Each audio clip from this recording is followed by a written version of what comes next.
Em nome do Pai, do Filho e do Espírito Santo. Amém. Amém. Deus unitrino, mistério de nossa fé, abençoai-nos com a graça do entendimento, para que tudo que iremos estudar seja favorável à nossa salvação. Por Cristo nosso Senhor. Amém. Amém. Todos os santos e santas de Deus, rogai por nós. Em nome do Pai, do Filho e do Espírito Santo. Amém. Amém.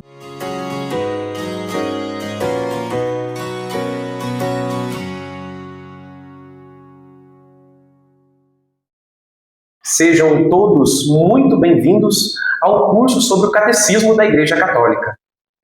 Neste vídeo, então, nós vamos dar início, continuidade, ao primeiro grande tema do Catecismo, que é o Credo. E hoje iremos terminar o trecho do Credo que diz: Creio na Santa Igreja Católica.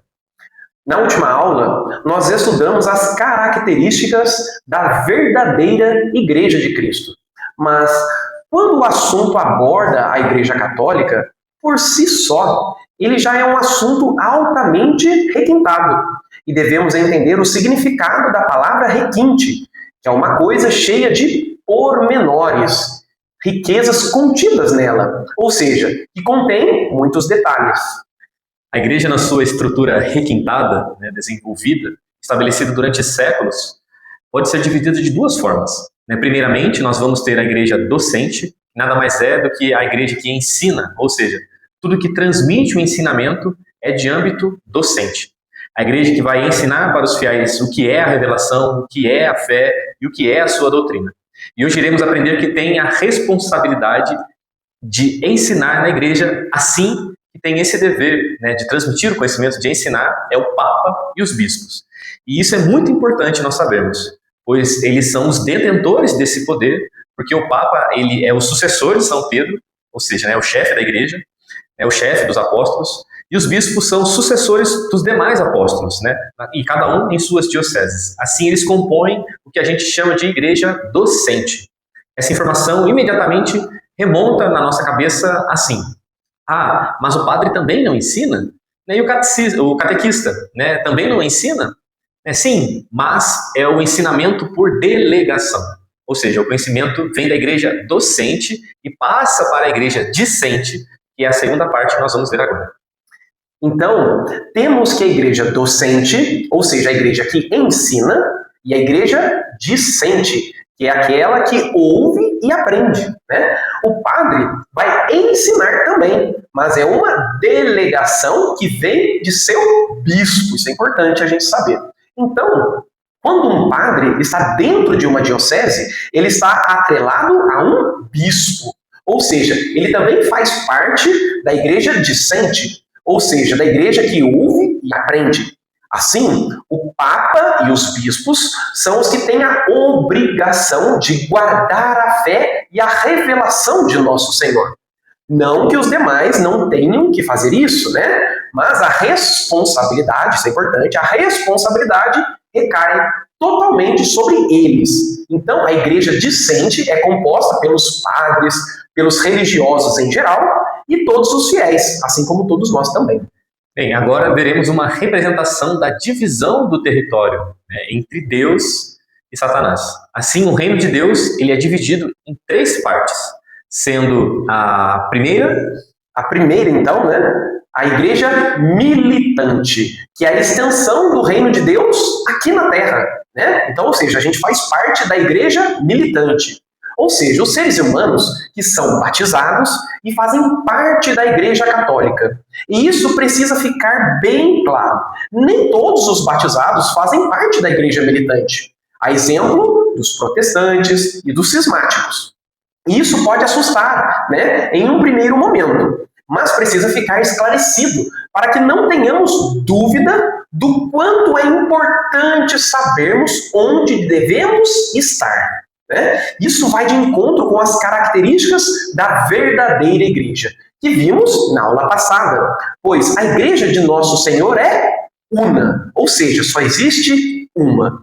E se há cristãos batizados que não estão nessa barca, eles não fazem parte da igreja militante, ou seja, não estão dentro do reino de Deus aqui na Terra.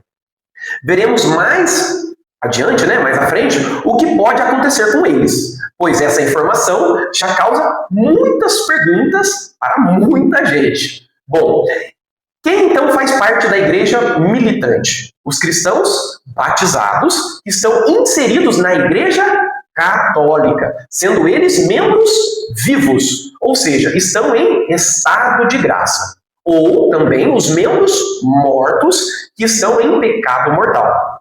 Essa denominação, membros vivos ou mortos, está ligado ao estado da alma, né, de cada pessoa. Ou seja, o membro vivo que se encontra em estado de graça faz parte do reino de Deus e deve fazer esforço para manter o seu estado de graça, bem como trabalhar em prol do reino. Agora, o membro morto que se encontra em pecado mortal faz parte do reino de Deus também. Deve procurar o sacramento da reconciliação com extrema urgência para recuperar a graça perdida, né? Com vistas à manutenção e o esforço, né, em permanecer como membro vivo. Já a segunda parte é a igreja padecente, né, que é o local onde se encontra as almas do purgatório. Ou seja, após a nossa morte corporal, nossa alma terá somente duas situações. Ou seja, após o nosso juízo particular, nós seremos salvos ou condenados. Contudo, para as almas salvas, que ainda não pagaram todas as suas penas em vida, elas irão para o purgatório. Isso vimos em aulas passadas já. Então, a alma que está no purgatório faz parte do reino de Deus, sim, já que aquele estado de purificação ele é passageiro. E assim que ela pagar toda a sua pena temporal, ela irá ter o seu encontro com Deus e sua visão beatífica no céu.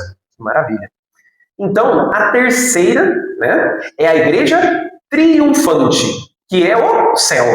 É o céu, é a nossa casa, onde Deus nos quer.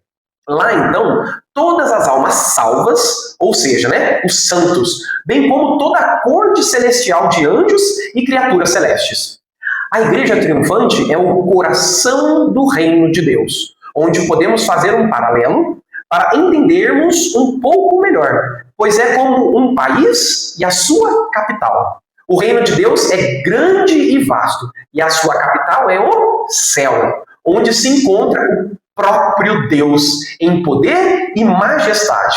E lá veremos a face de Deus, né? Veremos ele face a face. Ou seja, teremos a visão beatífica, onde essa visão estudaremos com mais profundidade na próxima aula. Bom, se tudo isso que falamos é o reino de Deus, por dedução, o inferno é o reino de Satanás, onde estão os demônios e as almas dos seres humanos condenados. Mas não é só o inferno que é seu reino. Assim, todas as almas que estão fora da igreja militante fazem parte do reino de Satanás. Assim, todo o resto do mundo pertence ao seu reino, incluindo os batizados que são cismáticos e protestantes. Aqui é uma verdade de fé que dói, né, e que assusta, né, muita gente. Mas essa verdade ela precisa ser dita, é necessária ser dita, né, para que as pessoas possam ter a consciência do perigo que estão correndo e voltar o mais rápido possível para a verdadeira igreja de nosso Senhor Jesus Cristo. Bem, a igreja militante também tem uma divisão, onde faz parte o corpo eclesiástico, né, sacerdotal da igreja, que é o núcleo. E os fiéis, os demais membros, fazem esse entorno. Então, o Papa, os bispos e os padres fazem parte desse núcleo da igreja militante. E os fiéis leigos e consagrados são os demais membros. E lembrando, né, que fiéis são aqueles que são batizados e pertencem à igreja católica, porque entraram nela através do batismo, através da fé e permanecem nela.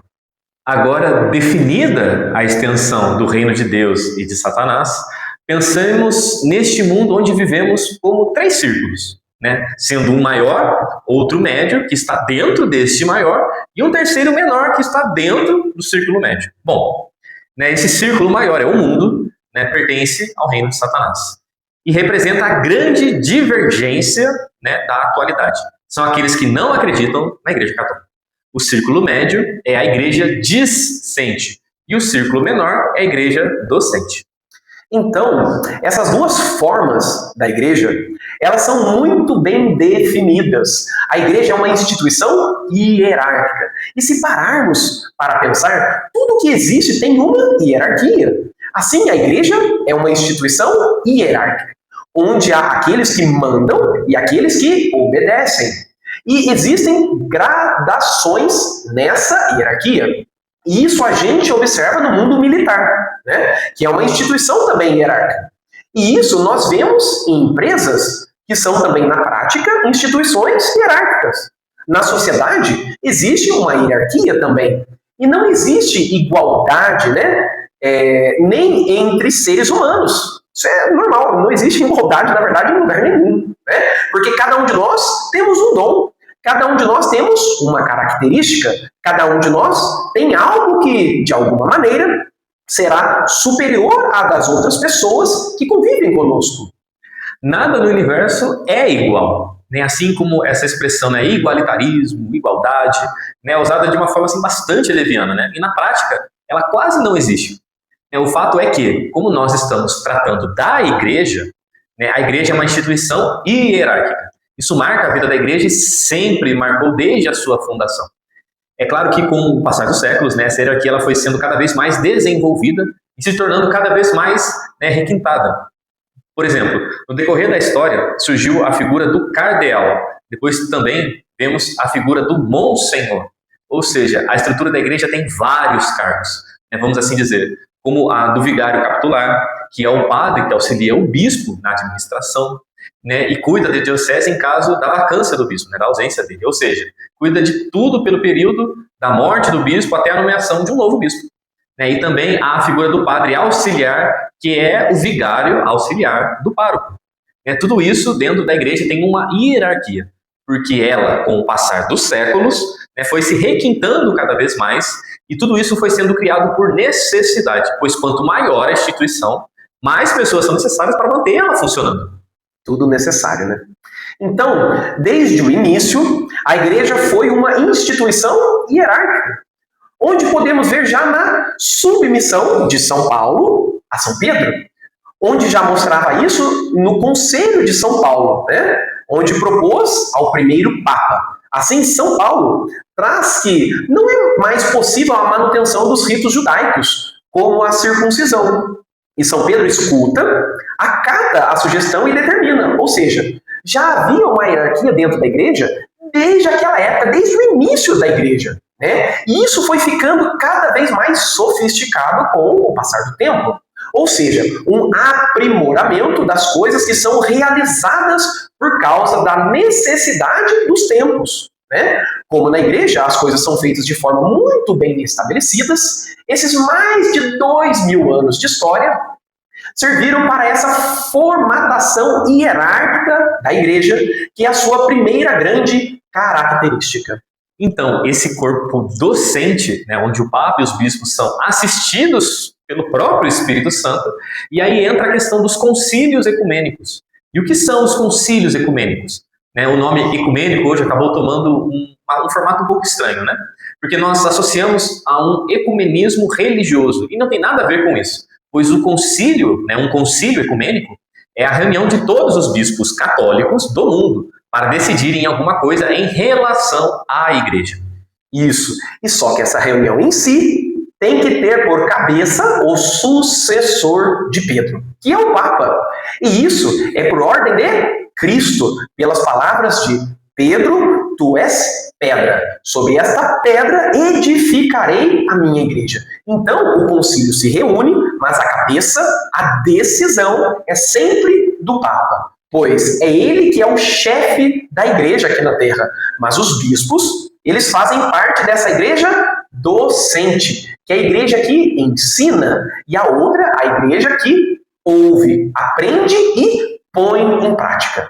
Se a igreja é uma instituição, ela tem um corpo.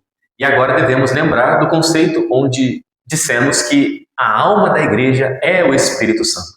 A alma da igreja é o Espírito Santo. Assim, se a igreja é um corpo, ela tem uma cabeça, né? E se ela tem uma cabeça, ela tem outros membros também. Ou seja, aqui trazemos essa alegoria da igreja, né? A igreja é um grande corpo, onde o chefe visível da igreja é o Papa e ele é a cabeça da igreja. Mas Cristo é o chefe principal da igreja que conferiu ao Papa essa representação na Terra. E é importante a gente guardar isso, pois a cabeça da igreja visível é o sumo pontífice, ou seja, o bispo de Roma. Hoje é fácil nós reconhecermos quem é o Papa, né? Em outros momentos da história ficou duvidoso, como na famigerada no cativeiro de Avignon, onde os papas tiveram que se refugiar na França. Mas hoje nós sabemos que, naquele período, quem eram os papas verdadeiros e quem eram os antipapas, né? Vamos assim dizer. E, infelizmente, aconteceu na história, né? De um antipapa estar em Roma, né? Um papa, antipapa é, na verdade, esse papa que não é, né? Não é um papa, né? E o papa verdadeiro estava em Avignon naquela época. Hoje a gente sabe disso com facilidade, mas no passado confundiu muita gente, né? E atualmente não dá mais para ter essa confusão, graças a Deus. Pois bem, esse corpo da igreja, né, ele possui dois tipos de membros, que são os membros vivos e os membros mortos. Né, os membros vivos são aqueles que receberam o batismo e vivem sua vida em estado de graça, ou seja, não cometeram pecados mortais. Esses são membros vivos da igreja. Eles pertencem ao corpo e à alma da igreja. Os membros mortos são aqueles que foram batizados, entraram na igreja, mas cometeram o pecado mortal e ainda não se confessaram, e ainda não se arrependeram de seus pecados. Eles fazem parte do corpo da igreja, mas não da alma da igreja. E por isso eles são membros mortos, porque um corpo sem alma é um corpo morto. Então os fiéis mortos são aqueles que estão em pecado mortal. Os fiéis vivos são aqueles que estão em estado de graça. Assim, os fiéis vivos é que fazem parte da igreja verdadeira de nosso Senhor Jesus Cristo. Ou seja, a alma da igreja está diretamente ligada à figura da terceira pessoa da Santíssima Trindade, que é o Espírito Santo. Olha a importância da gente saber os detalhes, né? Então, é o Espírito Santo que comunica, que vivifica, que santifica a igreja. E por isso que ele é a alma do corpo da igreja. Agora, vamos entender a dignidade da igreja, pois a estrutura da igreja é um corpo e a alma é o Espírito Santo. E assim, como a cabeça controla tudo e a vida permanece porque a cabeça é guiada pelo Espírito Santo, a igreja é então santa. Nunca se esqueça disso. A igreja é santa. Usando, né, essa alegoria, fica fácil a gente entender a dignidade da igreja católica e aquilo que ela representa aqui na Terra. A segunda parte da igreja, então, é aquela igreja que ouve, aprende e põe em prática. E muitos ensinam também por delegação da igreja docente. Então, por exemplo, o bispo delega a autoridade do ensino da fé ao padre para que na sua paróquia possa ensinar a doutrina aos fiéis. Só que acontece uma coisa interessante, né? O padre chega numa paróquia com 10 mil fiéis, ou 3 mil, ou 500 fiéis, ou 200 fiéis, e ele está sozinho. Né? Ou seja, ele não tem condição de dar catequese para todo mundo, né? Não tem como, né, humanamente assim, fazer isso. E a igreja permite que ele delegue isso para um leigo, que é o catequista. Mas veja bem, a delegação vem do bispo para o padre, que depois delega ao catequista, né? Mas não pode haver violação da doutrina, pois o que o bispo deve ensinar, o padre deve também ensinar, assim como o catequista. Então, percebam que para ser catequista, o fiel precisa estudar sempre, e nunca dizer o que não sabe, mas sempre que surgir uma dúvida, perguntar ao padre que delegou a função de ensinar a ele. Isso é extremamente importante, pois infelizmente, né, há pessoas que estão ensinando uma doutrina branda, dizendo que Deus só é amor e misericórdia, e omitindo que ele também é justo, e sua justiça julgará nossas ações. Então precisamos tomar consciência de toda a doutrina da nossa fé, para que não reste dúvidas de quem é Deus e para que fomos criados, né? Precisamos urgentemente conhecer a nossa fé para a nossa própria salvação e também daqueles que estão à nossa volta. Isso é muito importante. Com certeza. Bom, os ensinamentos então vieram de onde? De Jesus Cristo, claro. E ele passou aos seus apóstolos. E os apóstolos então passaram aos bispos. E através da sucessão apostólica, chegou até nós durante 2000 anos. Então, um tem que seguir o caminho do outro. Não tem como. Assim, o catequista não pode, veja bem, o catequista não pode ensinar uma coisa errada. Mas, mesmo que aconteça, o padre tem a responsabilidade de corrigir. Se o padre ensinar alguma coisa errada, o bispo vai ter que corrigir o padre, né? E se o bispo ensinar alguma coisa errada, então quem vai corrigi-lo é o Papa. E o Papa é que tem a responsabilidade maior de guardar a fé, porque ele é o responsável pelo ensinamento que vai ser passado para os outros. Ou seja, o Papa não pode violar aquilo que ele recebeu das mãos de Jesus Cristo através dos apóstolos. E isso nós chamamos de tradição. Que alegria saber disso. Então, o que tradicionalmente foi ensinado, né, e a igreja, com o passar do tempo, realizou a formatação desse conhecimento através do que a gente chama de dogmas, né, que são as verdades inquestionáveis da revelação. Não pode ser violado por ninguém. Por isso que quando a gente ouve que no passado havia, por exemplo, um índice de livros proibidos, os homens da atualidade se escandalizavam, né? E dizem, o quê? Proibir de ler um livro? Não é que é proibido de ler um livro, mas o que a igreja diz, e sempre disse, é o seguinte, olha, esses livros aqui contêm erros. Contêm erros. Os católicos não devem se formar lendo essas obras. É isso, sempre foi isso. Mas alguém vai ter que ler até para poder achar o erro na obra, não é verdade? E às vezes o indivíduo, para mostrar o erro a alguém, ele vai ter que ler esta obra. Não é proibição, mas cuidado, né, com tudo isso. Pensemos exatamente nos dias de hoje, quando um programa de televisão, antes de começar, aparece aquela tarja dizendo a indicação de idade para aquele conteúdo, né? Pois não queremos que uma criança inocente veja cenas de violência ou de nudez, né? Pois isso não fará bem para ela, né, naquela tarja de 18 anos. A igreja, então, por caridade, sempre se preocupou com o conteúdo do que estavam ensinando ou apresentando aos seus fiéis, já que poderia levar as almas a pecarem mortalmente.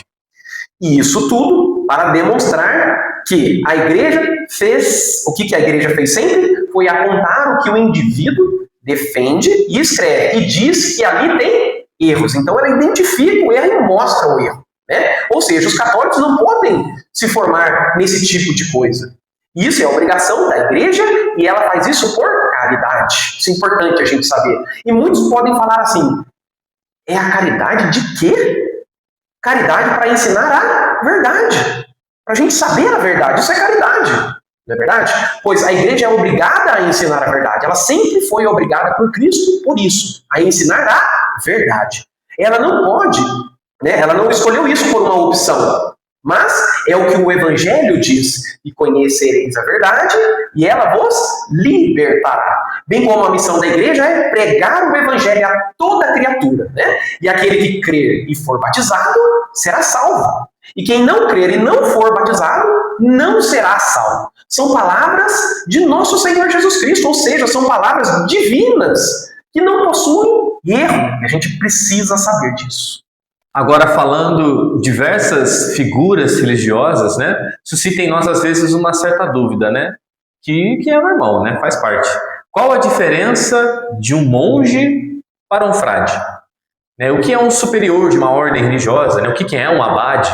Essas estruturas são muito interessantes, né? Os monges são religiosos, né, que são aqueles que tiveram que sair da sua vida secular, né, da vida do dia a dia, ou seja, do convívio social do mundo, né, e eles agora vivem em comunidades isoladas, para não se perverterem pela decadência da sociedade.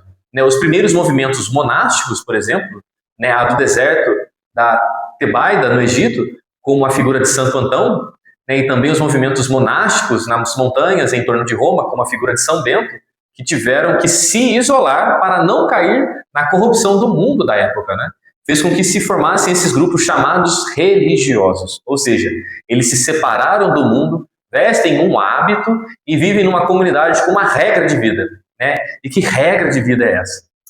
Então, há muitos tipos de regras de vida, mas todas elas têm por base 3 pontos essenciais, que são a pobreza, obediência e a castidade.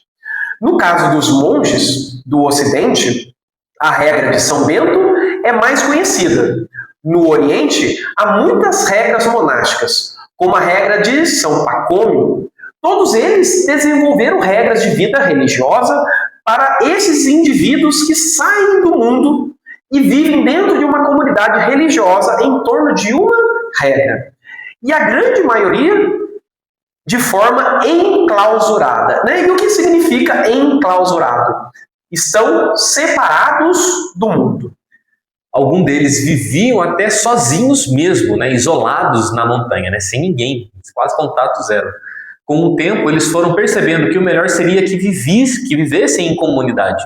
Né? Como São Bento, que se isolou lá no Monte Subiaco, e rapidamente apareceram logo outros rapazes, né, querendo acompanhá-lo na sua vida, usando-o como seu exemplo de vida.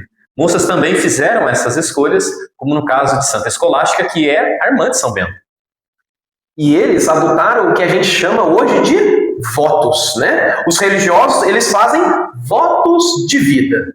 E votos são esses. O que é um voto? Né? O voto, como a gente já falou, de pobreza, obediência e castidade.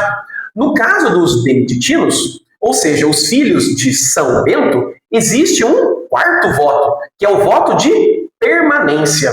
Ou seja, eles ficam no mosteiro onde eles vivem para sempre. Só poderão sair dali em situações muito especiais, com autorizações e coisas desse tipo. Falando agora de cada voto em si, né, o voto de pobreza é no sentido absoluto mesmo. Eles não podem possuir nada para si. Eles não possuem nem o hábito deles, pois o hábito do monge vai ter uma etiqueta nas costas escrita assim, ad usum, que significa isso é meu só enquanto eu usar. Nem a roupa dele pertence a ele. Né? E muitos irão perguntar, o mosteiro recebe dinheiro? Recebe, mas o dinheiro é do mosteiro e não do monge. Tanto que o mosteiro, em geral, tem um monge celeiro, que é um tesoureiro, ou seja, ele cuida daquilo que chega, né, de recursos para o mosteiro. Assim, eles não possuem nada, mas usam as coisas por necessidade. Aqui precisamos entender que eles realmente são pobres, mas não quer dizer que vivam miseravelmente. O que pode acontecer muitas vezes é a falta de recursos, mas eles podem usar os bens sem ter propriedade nenhuma sobre eles. E o voto de obediência é autoexplicativo, né? Eles têm que ter obediência a quem? Ao superior. A obediência direta de um monge superior que eles chamam de prior. E quando um mosteiro se torna muito grande, ele pode receber uma elevação, né? Por exemplo, a uma abadia. E quando ele é elevado a uma abadia, esse prior recebe o nome de abade. Então ele tem uma dignidade maior pelo mosteiro ser uma abadia. Né? O prior é um monge que tem os votos por mais tempo. E bem como há os monges com pouco tempo, que são chamados de noviços, que são candidatos ao mosteiro. Agora, o voto de castidade é o voto no qual o monge abre mão da vida matrimonial e de qualquer tipo de ato relacionado a isso. E aí a grande maioria fica chocada, né? Pois diz, o padre não tem esse voto? O padre tem uma promessa de celibato, que é diferente do voto de castidade. Nós vamos ver a diferença daqui a pouco. E por fim, no caso dos monges, o voto de permanência. Eles entram nesse mosteiro e naquele mosteiro eles ficam até a morte. A ideia é essa. Contudo, pode acontecer alguns casos específicos, como um mosteiro que estava numa cidade e passou para outra, ou por motivo da criação de uma casa subsidiária àquele mosteiro, né? E para que os monges se formassem nessa nova casa, os monges vão para lá também. Mas isso não viola o voto de permanência, pois o monge foi mandado para uma missão, e só isso.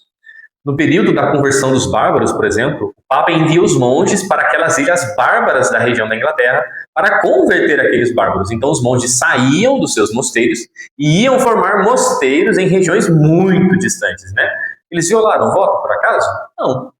Eles então fizeram uma missão para lá, mas ao se estabelecerem lá, formam seu mosteiro e lá se estabeleciam e funcionava normal. foi fundamental para a conversão de todos eles lá. Por exemplo, dos escoceses e irlandeses que viviam naquela região lá do norte da Inglaterra.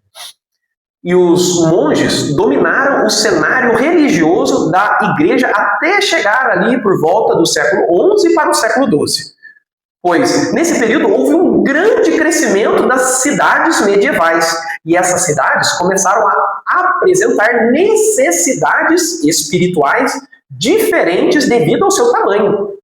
Começou, então, a aparecer a figura do frade, que é diferente do monge. E falando em frade, a gente logo se remete a São Francisco de Assis, né? Ou de São Domingos de Gusmão. E qual a diferença de um frade para um monge? Eles fazem votos? Fazem, mas não de permanência. O frade vai viver uma semi-clausura. As irmandades mais conhecidas, né, são os franciscanos e os dominicanos, que apesar de viverem numa comunidade debaixo de uma regra, né, eles realizaram esses 3 votos, mas eles podem sair, ensinar, viajar e fazer missões. Eles podem sair de forma esporádica.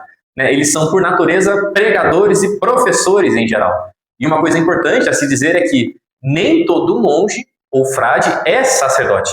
Assim como existem monges, existem também monjas, né? Ou seja, assim como existem frades, também existem freiras. E com o passar dos séculos, outras famílias religiosas foram surgindo de forma semelhante a essas. No entanto, com as características muito próprias, né? A exemplo dos jesuítas, que possuem uma estrutura religiosa muito semelhante à vida militar. Santo Inácio, ele criou uma ordem religiosa como uma espécie de estrutura disciplinar militar, pois os pregadores missionários precisavam realizar missões nos lugares mais difíceis e mais complicados de se chegar. Né? Existem muitas ordens religiosas e não é possível, né, nós conseguimos citar todas elas, mas uma que é interessante fazer o comentário são os carmelitas, né, que por muitos é considerada a ordem religiosa mais antiga da igreja, pois ela nasce antes do cristianismo, né, no Monte Carmelo, com Santo Elias, o profeta do Antigo Testamento. Né, tudo começa no século XII depois de Cristo, no Monte Carmelo, em Israel, com os eremitas inspirados pelo próprio profeta bíblico, Elias, né, que buscavam uma vida de oração e solidão semelhante a dele. Né, com o tempo, o Carmelo foi sofrendo algumas reformas até chegar à estrutura que é atualmente, né, que é a Ordem Carmelita Descalça, realizada por Santa Teresa de Ávila, no ramo feminino, e São João da Cruz, no âmbito masculino. E o Monte Carmelo também dá origem à Ordem de Nossa Senhora do Monte Carmelo, que é uma ordem pré-cristã, ou seja, do início do cristianismo. Mas só entramos nesse assunto para tirar uma dúvida de muitos, pois muitos pensam que o escapulário de Nossa Senhora do Carmo vem do nascimento dessa ordem religiosa, e não é. Mas o escapulário tem origem em São Simão Stock, que foi um frade carmelita. É uma curiosidade, por exemplo, da corda franciscana que os frades usam, é que ela tem 3 nós, né? E cada nó vai significar os votos que eles fizeram, né? Caracterizando a sua ordem religiosa. Então, via de regra, numa casa religiosa, você tem uma maioria de frades não sacerdotes. E você tem um grupo deles que recebe o sacerdócio para atender às necessidades daquela casa. Mas ninguém procura uma casa franciscana para ser padre, ou um mosteiro beneditino para ser padre, pois a pessoa procura para ser beneditino ou franciscano. Então, o padre em si, ele é diferente, pois o padre ele é um sacerdote. Então, quando o indivíduo se sente vocacionado a ser padre, a porta que ele vai bater, né, é a porta do seminário da diocese. Então, o padre ele é secular e não religioso. O padre ele vive no mundo, onde ele não tem clausura, nem voto de pobreza, nem de castidade, e também não tem o voto de obediência. A obediência, claro, né? A obediência dele é ao bispo, e no lugar da castidade ele tem uma promessa de celibato, onde ele promete ao bispo que vai ser celibatário. Mas por que isso? Porque na antiguidade haviam homens casados que eram ordenados sacerdotes. E depois a igreja, a partir do século IV, entendeu que isso não funcionava muito bem. Conciliar uma vida dedicada a salvar almas com uma vida familiar, na maioria das vezes, ficava inviável, não era possível. Então, as pessoas que se aproximavam da vida sacerdotal, eles prometiam o celibato ao bispo. mas não é um voto de castidade. Voto de castidade é uma coisa maior, né? É como se dissessem, olha, eu estou prometendo que eu não vou me casar. É uma promessa e não um voto. Ou seja, essa promessa pode ser desfeita em casos muito específicos. Então, o padre promete que não vai casar ou ter relacionamentos nesse sentido, que no final das contas leva ele a uma castidade de pureza como os votos de castidade.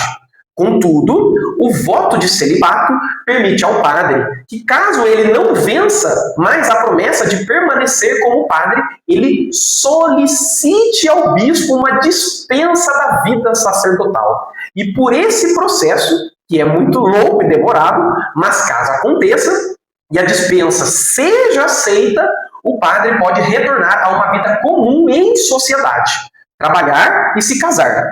Contudo, dessas três coisas precisam ficar muito claras nesse cenário.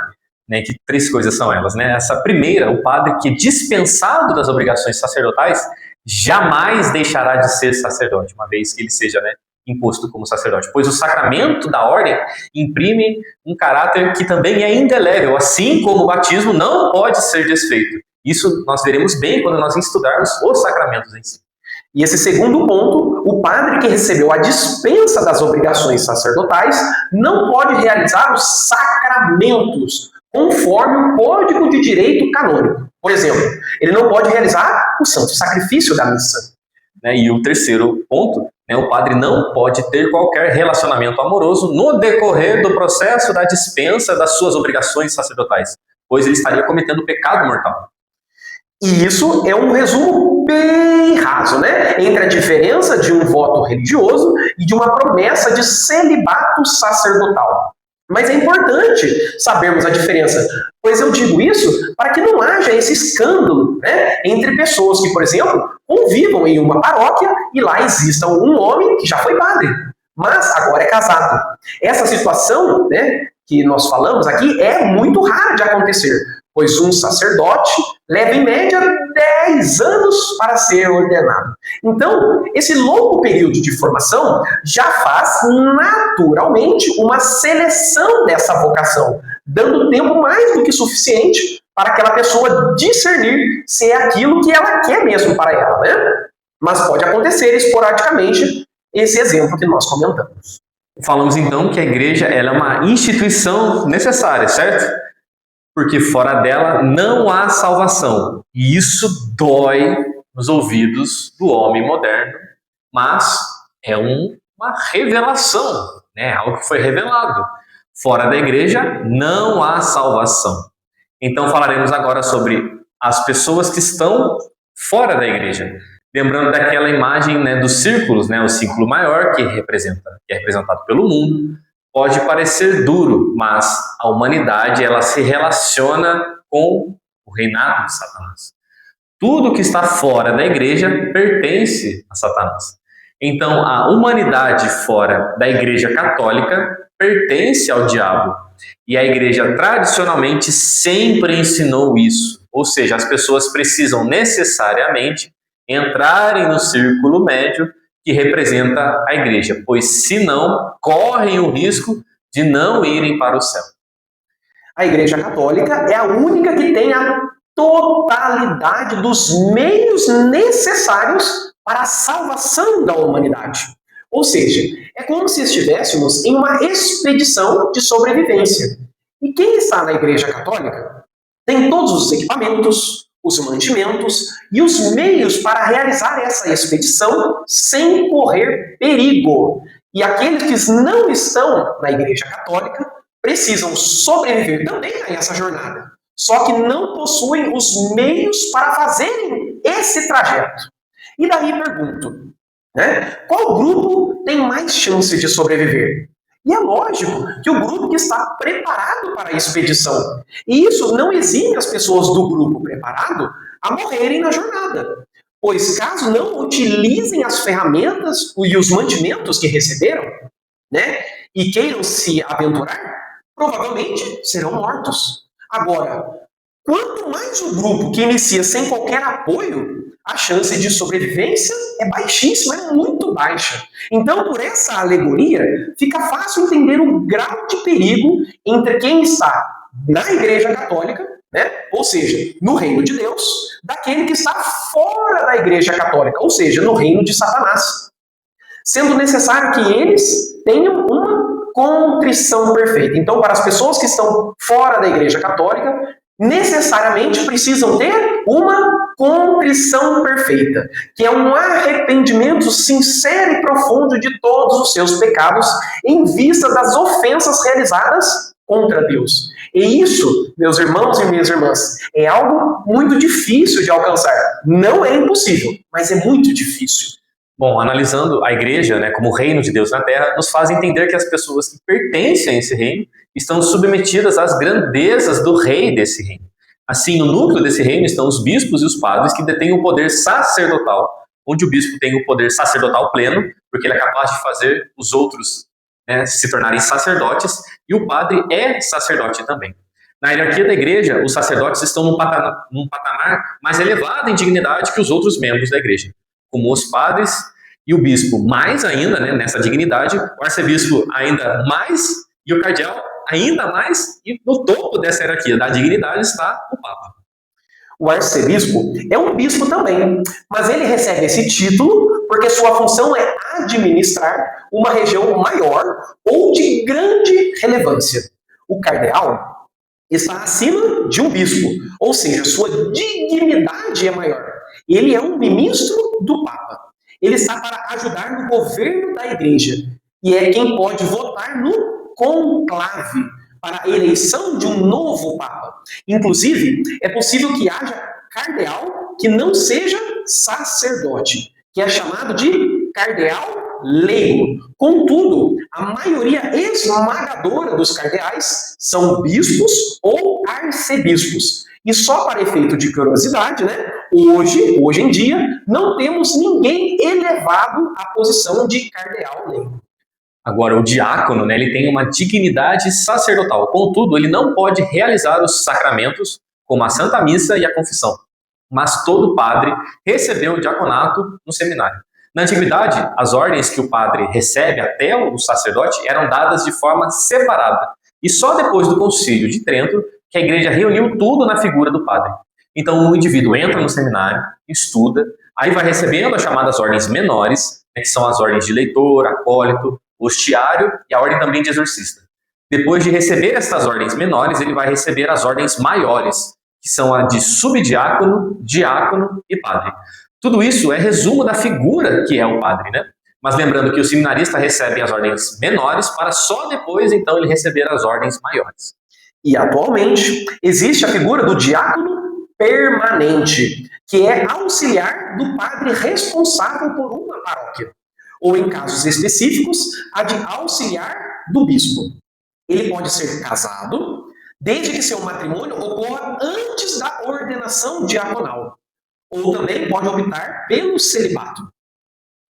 Observando tudo, né, o que nós já falamos a respeito da Igreja Católica, e por que ela é necessária, entendemos perfeitamente o termo católica, pois a Igreja é universal, ou seja, para a salvação de todas as pessoas. Assim, o julgamento geral de Nosso Senhor para as pessoas que estão fora da Igreja Católica será com relação ao conhecimento da Igreja verdadeira e de sua decisão deliberada. Ou não estar nela, ou seja, a pessoa sabendo da verdade não entra na Igreja, terá um peso enorme em seu julgamento. Aqui não queremos fazer juízo de ninguém, né? Até porque só Nosso Senhor tem a capacidade para isso. Mas a Santa Igreja nos diz que é necessário estarmos nela. Então precisamos nos esforçar para permanecermos nela e em estado de graça. Assim, o melhor testemunho, né, que nós podemos dar como católicos é uma vida coerente com os ensinamentos de Nosso Senhor Jesus Cristo. E, infelizmente, o que mais vemos é contra-testemunho de muitos cristãos. Assim, bebendo desse conhecimento, que nossas atitudes possam ir de encontro com Nosso Senhor e que sejamos espelhos de Cristo, como os santos foram. E assim possamos ser luzeiros para atrair almas para Deus. Cabe então a nós rezar por essas almas que estão fora da igreja e pedir a Deus para que essa escolha deles de estar fora da igreja seja realmente por uma ignorância. E caso não seja, que voltem seus corações para a verdade. Então, uma outra situação que precisamos verificar é a dos excomungados. Esses faziam parte da igreja, viviam na igreja, estavam em estado de graça, mas, por exemplo, tomaram decisões ou passaram a crer em coisas que a igreja considera falsa, ou que tenham um pecado extremamente grave. A exemplo da prática do aborto. Existe uma diferença entre os hereges da antiguidade e o herege de hoje. Chesterton, né, que é um grande autor católico, fala que o herege da antiguidade acreditava na heresia dele mesmo, onde ele queria ser católico e achava que, acreditando daquela forma errada, seria um melhor católico. Mas, se a igreja dava o sinal de que ele estava errado, pela excomunhão, ele já estava avisado de que aquilo era errado. Agora, o herege de hoje, ele se gaba de não ser católico, e esse é o grande problema. O que se torna pior, ou seja, ele odeia a igreja e os seus ensinamentos. Então, a excomunhão é uma pena mais grave imposta pela igreja, que é para ficar bem claro a todos os fiéis, para que não façam aquilo ou não acreditem em algum tipo de pensamento. E a excomunhão, essa pena, ela é pública, né? E uma vez imposta, precisa ser absolvida pelo Papa ou pelo Bispo que aplicou ela publicamente. E aqui precisa ficar bem claro que não há pecado que não tenha perdão. E aí alguém pode falar assim, mas Jesus disse que aquele que pecar contra o Espírito Santo não terá perdão. Sim. E qual que é esse grande pecado? É o fechamento da alma para o Espírito Santo, pois se é o próprio Espírito que nos santifica e nos leva à santidade para junto de Deus, fechar-se de forma definitiva para o Espírito Santo é esse pecado, já que Deus respeita nosso livre-arbítrio. Se não queremos Deus, Ele não nos santificará. Assim, esse pecado não tem perdão. Alguém ainda pode dizer, mas se a pessoa se arrepender verdadeiramente no último momento, será salvo? Né? A exemplo de São Dimas, pois o pecado contra o Espírito Santo é o fechamento da alma até o último suspiro aqui na terra. Isso leva a pessoa para o inferno, com certeza, né? Não tem dúvida. Precisamos então ficar atentos, pois haverá diversas situações na nossa caminhada que nos levarão ao fechamento do coração para Deus. Mas não podemos cair nessas ciladas. E por isso nosso Senhor sempre nos alerta para estarmos preparados. Assim como na parábola das 10 virgens, né? Ou seja, não sabemos quando será nosso encontro com o nosso Senhor.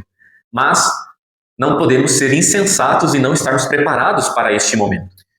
Então, quando falamos de salvação, atualmente reina uma descrença muito grande com relação ao inferno e ao demônio. E isso é um trabalho feito nas mentes de muita gente para entender que o demônio é uma espécie de metáfora. E isso não é verdade, pois os demônios estão incessantemente trabalhando para perder as almas, já que eles são puro espírito, não sentem cansaço, não param um minuto sequer para fazer a nossa alma se perder. Então a igreja tem essa luta o tempo inteiro para atrair essas almas. E isso é obrigação da igreja. Agora, se algum papa, bispo, padre ou fiel católico não fizer isso, essa pessoa vai responder por isso perante a nosso Senhor. Lógico, cada um de acordo com a sua responsabilidade, né? Mas pensemos nesse momento o que aconteceria conosco hoje se viéssemos a falecer. Em termos nosso juízo particular agora, será que seríamos justificados, iríamos para o céu, ou seríamos condenados por nossas atitudes? Já que elas afetam diretamente a salvação das almas que estão ao nosso redor. Então, o demônio, ele faz o mal pelo mal. E sabe que aquilo ali não vai trazer bem algum.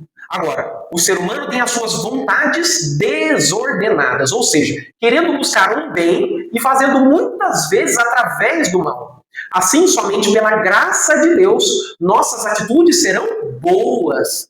Por isso precisamos manter os ensinamentos da igreja em nosso coração e colocá-los em prática para que a graça permaneça em nossas vidas. E assim nossas ações serão santas como Deus espera que elas sejam.